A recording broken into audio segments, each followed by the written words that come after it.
स्वागत है आप सभी का। इस वीडियो में बात करने वाले हैं एडेड जूनियर हाई स्कूल शिक्षक भर्ती में कोर्ट अपडेट, कोर्ट की सुनवाई को लेकर के कि क्या 12 अप्रैल को सुनवाई हो पाएगी या नहीं, क्योंकि मामला अभी तक कॉज लिस्ट में नहीं आ पाया। एक सप्लीमेंट्री लिस्ट का अभी भी वेट किया जा रहा है। एडिशनल कॉज लिस्ट एक दिन पहले तक आती है या एडिशनल की कोई लिस्ट रह जाती है आने के लिए, तो एक दिन पहले तक भी वो लिस्ट आती रहती है। दूसरी यहाँ पर अपडेट है सीटेट 2023 सर्टिफिकेट को लेकर के।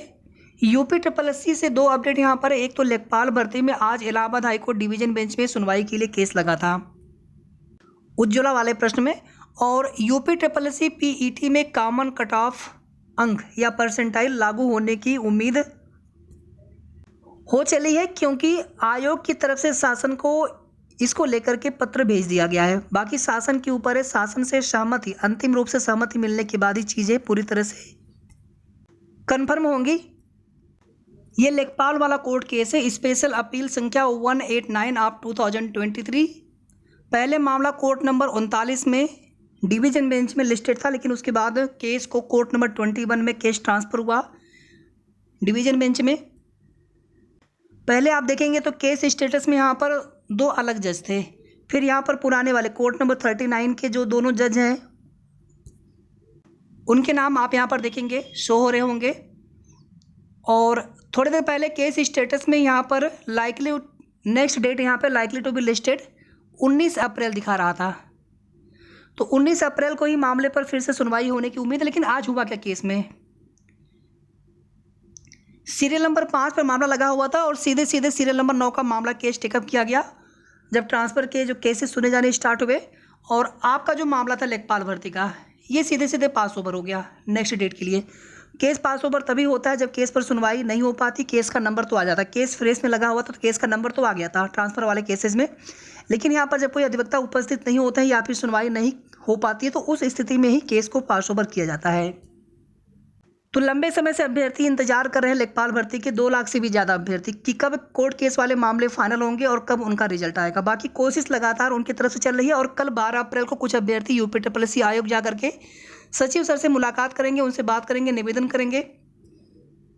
यूपी SSC PET में कॉमन कट ऑफ अंक या परसेंटाइल लागू होने से कहीं न कहीं हजारों लाखों अभ्यर्थियों को आने वाले विभिन्न भर्तियों की मुख्य परीक्षाओं में बैठने का अवसर मिल सकेगा।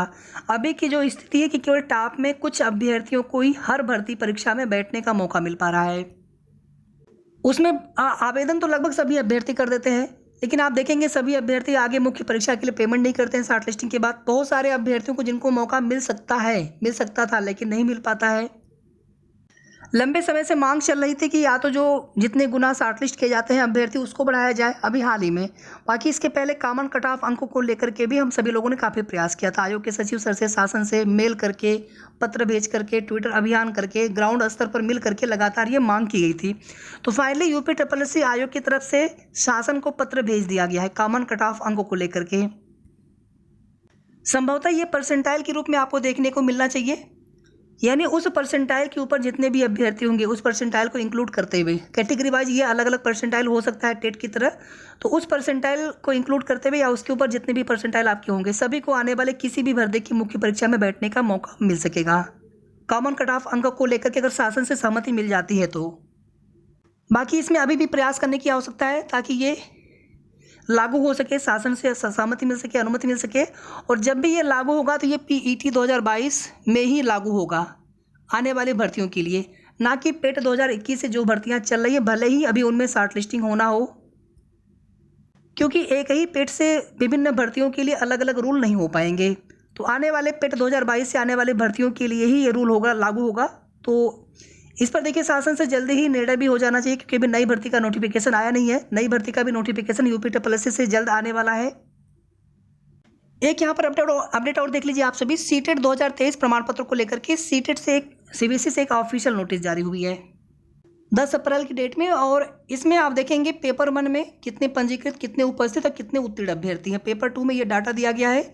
साथ ही आप यहाँ पर देखेंगे 28 दिसंबर 2022 से 7 फरवरी 2023 के दौरान ऑनलाइन CBT मोड में आयोजित केंद्रीय शिक्षक पात्रता परीक्षा के 16वें संस्करण का परिणाम घोषित कर दिया गया है। और सीटेट वेबसाइट यानी seated.nic.in पर उपलब्ध है। उम्मीदवारों की मार्कशीट और योग्यता प्रमाण पत्र भी जल्द ही डिजी लॉकर में अपलोड कर दिए जाएंगे।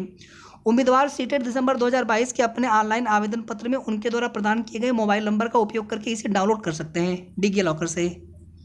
तो जल्द ही आपके प्रमाण पत्र डिजी लॉकर पे अपलोड होने स्टार्ट हो जाएंगे, तो उसकी भी जानकारी आप सभी को दे दी जाएगी। अब यहाँ पर बात करेंगे जूनियर एडेड शिक्षक भर्ती को लेकर के। असमंजस की स्थिति बनी हुई है, अभी भी वेट किया जा रहा है। रात को 9 बजे तक भी 10 बजे तक भी कि एडिशनल वाली एक लिस्ट और आ जाती जिसमें आपका मामला लिस्टेड होगा, क्योंकि अभी तक की जो लिस्ट आई है, कंबाइंड लिस्ट आई है, 12 अप्रैल की कोर्स लिस्ट आई है कोर्ट वाइज, उसमें सभी कोर्ट में देखिए लगभग हमने 4-5 कोर्ट में हमने चेक किया जहाँ पर ज़्यादा संभावना थी। चीफ जस्टिस वाली कोर्ट में चेक किया हमने, 32 में, 34 में, 36 में। आप लोगों ने भी अपने स्तर से चेक किया होगा। केस स्टेटस में कोई भी बदलाव नहीं हो रहा है। यहाँ पर वही केस स्टेटस 12 अप्रैल 2023 डेट फिक्स, और 15/944 वाले में कनेक्टेड विद 16/18 वहाँ पे दिखा रहा है। तो यहाँ पर सबसे बड़ा सवाल ये है कि क्या 12 अप्रैल को आपके मामले पर सुनवाई हो पाएगी?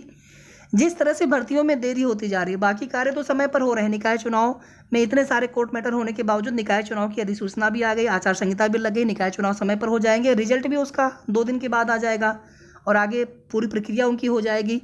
लेकिन भर्तियों के मामले में कोर्ट केस वाले प्रकरण भी लंबित रह जाते हैं लंबे समय तक, और उसके बाद भी भर्ती कितनी जल्दी पूरी हो पाए उसकी कोई समय सीमा नहीं, कोई बाध्यता नहीं है। और आपकी भर्ती में फिलहाल में पिछले 1 साल से भी ज़्यादा समय से केवल कोर्ट केस वाले ही मामले चल रहे हैं, या फिर आप दिसंबर 2021 से आप कम से कम मान करके चलें तो पूरा दिसंबर 2021, पूरा 2022 और 2023 का महीना, मतलब लगभग 1.5 साल। और कुछ पुराने वाले केसेज अगर आप देखेंगे जो 2021 में पड़े हुए थे, मतलब भर्ती प्रोसेस के पहले के, उनको छोड़ दीजिए। भर्ती प्रोसेस का एक बार रिजल्ट आने के बाद से लगभग 1.5 साल से कोर्ट केस का ही इंतजार किया जा रहा है कि कोर्ट केस से कब मामला फाइनल होगा। अब यहाँ पर देखिए पूर्वानुमान तो लगा दिया जाता है कि हाँ 12 अप्रैल को मामला फाइनल हो जाएगा। इसके पहले भी कई डेट पर मामला आपका लिस्टेड हुआ, हमने भी आप सभी को 1-2 बार बताया था कि मामला हो जाना चाहिए फाइनल, लेकिन हुआ कुछ नहीं।